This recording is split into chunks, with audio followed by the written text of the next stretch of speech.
સુરેન્દ્રનગરમાં જમીન કૌભાંડ મામલે ઈડીની તપાસનો ધમધમાટ શરૂ થયો. જમીન અને કૌભાંડમાં અન્ય અધિકારીઓ પણ ઈડીના સણસામાં આવે તેવી શક્યતા છે. અધિક કલેક્ટર આર.કે. ઓઝા સુધી પહોંચી શકે છે ઈડીની તપાસનો રેલો. સુરેન્દ્રનગરમાં આજે ફરીથી ઈડીની ટીમના ધામા જોવા મળ્યા. અધિક કલેક્ટર આર.કે. ઓઝા 25% લાંચની રકમ લેતો હોવાની ઈડીને માહિતી હતી. રાજેન્દ્ર પટેલ પછી હવે અન્ય કૌભાંડી અધિકારીઓની ઈડી ધરપકડ કરી શકે. જમીન એને કરવાની ફાઇલ મયુર દવેના ટેબલ પરથી પસાર થઈ રાજેન્દ્ર પટેલ પાસે પહોંચતી. બસ 4ના કર્મચારીઓની કૌભાંડમાં સંડોવણી અંગે પણ હવે તપાસ ચાલી રહી છે.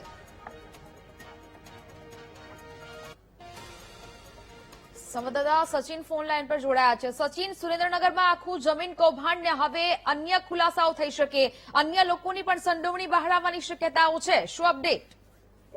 બીજો વાત કરવામાં આવે તો સુરેન્દ્રનગર તત્કાલ કલેક્ટર રાજેન્દ્ર પટેલને જેલ હવાલે કર્યા બાદ ફરી સુરેન્દ્રનગરમાં ઈડી ધામા નાખે તેવી શક્યતા છે. જમીન એને અધિક કલેક્ટરની પણ ધરપકડ થઈ શકે તેવી પણ શક્યતા છે ને અન્યના પણ નામ આવી શકે તેવી પણ શક્યતા છે. બિલકુલ, જાણકારી બદલ આભાર.